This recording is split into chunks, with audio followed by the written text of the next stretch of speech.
Gitu Bang Itu Ginta. waktu itu modal awal Pak Rosyad berapa ya waktu pertama join itu?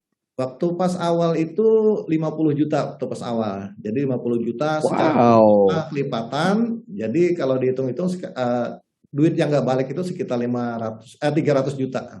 Enggak, 50 juta, kemudian dijanjikannya berapa Pak waktu itu? Waktu itu 200% per bulan.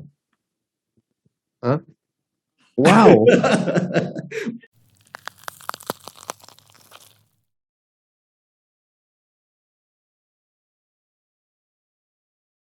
Masya Allah, luar biasa, jazakallah Ustaz. Ini saya juga dapat banyak sekali pencerahan di awalnya. Tapi Bapak Ibu, ini belum, ya, ini baru pengarahan, baru awal dari Ustadz Nas. Nah berikutnya boleh nggak kita panggilkan sahabat saya, Pak Rosyad, untuk sharing kepada kita bagaimana pengalaman beliau sebagai praktisi forex trading ya selama lebih dari 5 tahun. Nah, Assalamualaikum Pak Rosyad. Waalaikumsalam warahmatullahi wabarakatuh Bang Ginta. Masya Allah. Pian kayak apa kisahnya Pak? Masya Allah, bisa bahasa Banjar lah. Iya, ulun lama pula sana. Silakan Pak Rosyad. Pada ngomong bahasa apa itu? Iya, bahasa Banjar Pak Nas. Bahasa Banjar, iyalah. Iya, Iya. silakan Pak Rosyad. Kayaknya saya sharing dari awal ya. Dari awal mengenal Forex itu sebenarnya waktu pertama di tahun 2010. Jadi ada SMS waktu itu, ada SMS masuk tiba-tiba ada nawarin tentang Forex. Terus cara investnya gimana. Terus waktu itu ada penitipan duit juga waktu itu. Jadi kita kayak kalau kita mau trading Forex itu kita harus nitip dulu ke salah satu lembaga keuangan online waktu itu namanya LR. Sekarang udah tutup dan itu kasus juga waktu itu. Jadi Liberty Reserve. Nah, terus waktu itu saya udah tahu gitu kan. Tahun 2011 tiba-tiba dapat tawaran dari teman-teman ya ada sejenis investasi forex gitu ya. Nah, cuma waktu awalnya tuh saya mengenalnya forex dalam hal tahu untung aja gitu.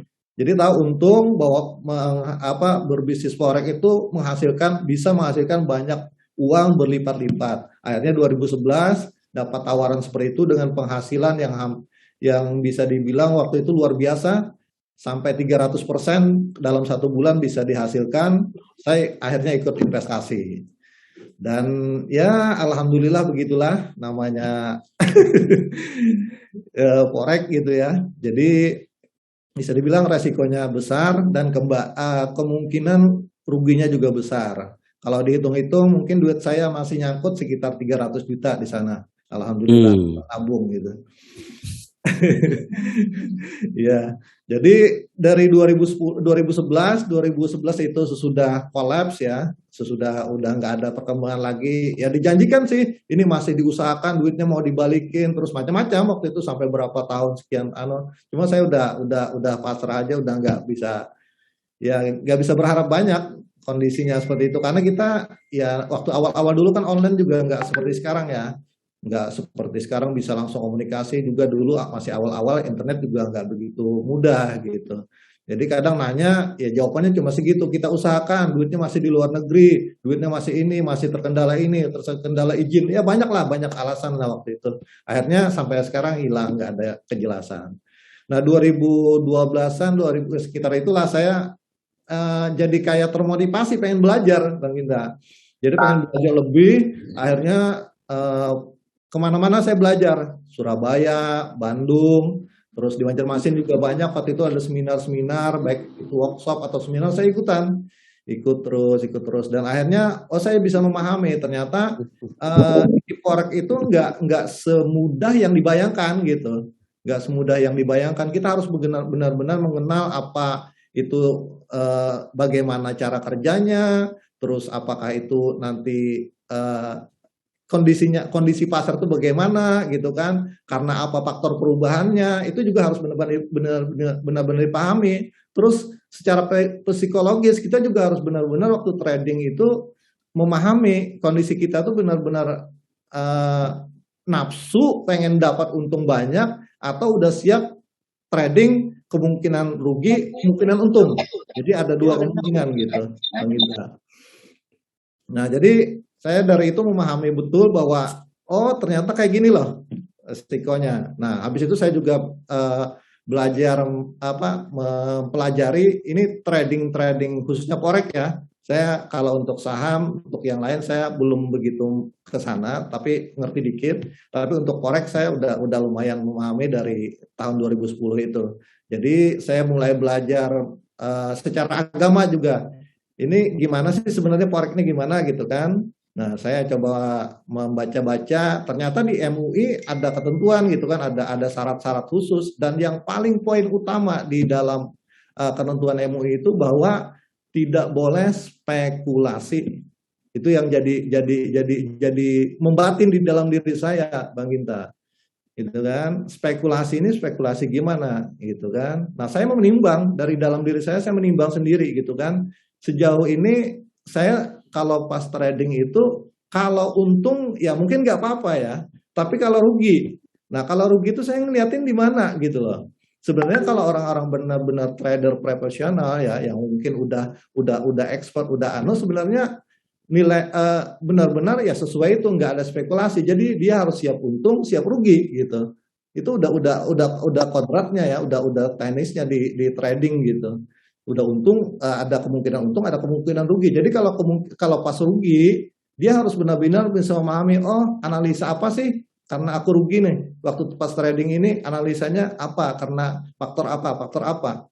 Nah, kalau untung mungkin nggak masalah ya. Tapi kalau pas rugi, nah ini cara memperbaiki nilai ekuitas ya, istilahnya nilai-nilai duit yang mungkin udah hilang, kita harus mengembalikan lagi itu psikologis kita juga harus benar-benar kita jaga. Nah, terus kita harus benar-benar bisa memahami, oh ini kondisi ini gimana sih? Kenapa sih bisa naik? Kenapa sih bisa turun? Ini kita harus benar-benar mempelajari juga. Jadi ya itu sebenarnya kalau di dunia forex resikonya bisa dibilang sangat besar sekali. Nah, terus juga modal. Nah, ini modal juga, Bang Ita. Modal juga harus benar-benar kita harus pahami benar-benar. Jangan sampai sekali-sekali memakai modal, apalagi ngutang, apalagi ngambil narik-narik investasi dari orang ya. Mungkin sekali dua kali kita untung, tiba-tiba oh udah aku bisa nih sampai sekian persen, bisa untung, bisa apa. Oke, nih invest sama aku, nanti aku tradingkan bisa untung sekian, nanti bagi hasil sekian. Menurut aku itu benar-benar aduh gimana ya, iya benar-benar bisa berakibat sangat fatal sekali itu. Jadi gimana ya, alhamdulillah waktu itu aku sih nggak ngajakin teman-teman, cuma dari diri sendiri. Jadi kalau pas mengalami itu ya duit sendiri yang habis gitu. Coba kebayang kalau seandainya waktu itu ngajakin orang-orang, tiba-tiba duit orang juga ikut habis gitu kan. Nah, kita beban moralnya juga ngajakin orang, kita udah luar biasa gimana tanggung jawabnya gitu kan. Gitu. Oke, luar biasa ya. Ini karena teman-teman Bapak Ibu, karena ini interaktif ya, boleh langsung aja nih ada pertanyaan dari Bu Lili Suryana. Apa yang menjadi dasar ikutan forex Pak Rosyad? Apakah ia kawan atau ada hal yang menarik sehingga bisa 300 juta amblas? Apa sih latar belakangnya itu Pak Rosyad? Waktu itu kenapa pilih forex ya? Oke, latar belakangnya ya pertama karena ini jujur ya, semua orang yang menawarkan forex pasti menawarkan keuntungan, ya kan? Tanyain aja siapa aja yang menawarkan forex pasti menawarkan keuntungan. Tapi kalau seandainya kita nanya balik, itu ada kemungkinan rugi nggak?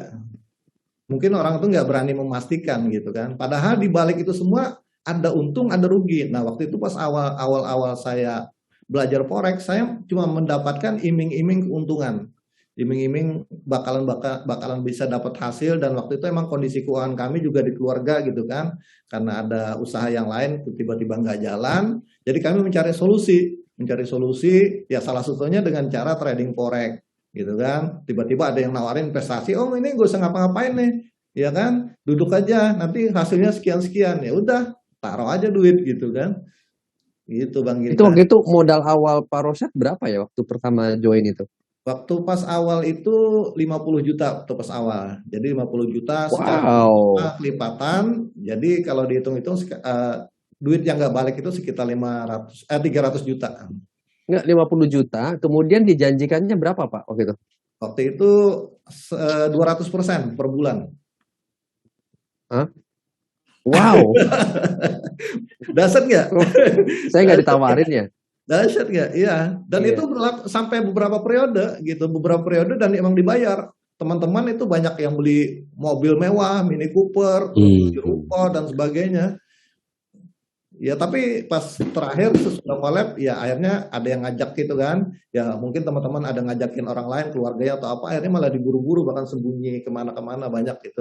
Saya ketemu teman-teman cerita-cerita akhirnya ya habis, bisa dibilang habis sama sekali. Wow. Jadi setelah store 50 juta, Pak Rosad sempat dapat income atau apa ya, income ya gitu ya. Itu berapa tuh di bulan berikutnya waktu itu? Dan berapa Eh, lama?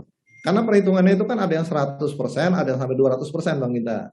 Jadi kalau anggapnya 100% berarti kan dapat jadi 100 juta gitu kan. Nah, tapi kan kita kalau misalkan narik lagi pasti kepikiran, berarti bulan depan bakalan dapat 100 juta lagi. Kenapa enggak kita biarin aja duit kita 50 juta. Yang dapat 200, ya kan? Nafsu udah Jadi pasti. kayak judi, jadi kayak judi banget itu. Iya benar Panas. Jadi udah benar-benar nafsu berangkat gitu. Karena di forex modal kita kecil itu untungnya kecil, bisa dibilang kecil ya. Seperti kayak cerita Pak Anas tadi, mungkin orang 70.000 per bulan ya atau per hari ya. Ya mungkin itu dia duitnya modalnya bisa dibilang anggapnya 10% berarti sekitar 700 jutaan lebih itu nyetor ke orang lain. Ya Ya. Allah.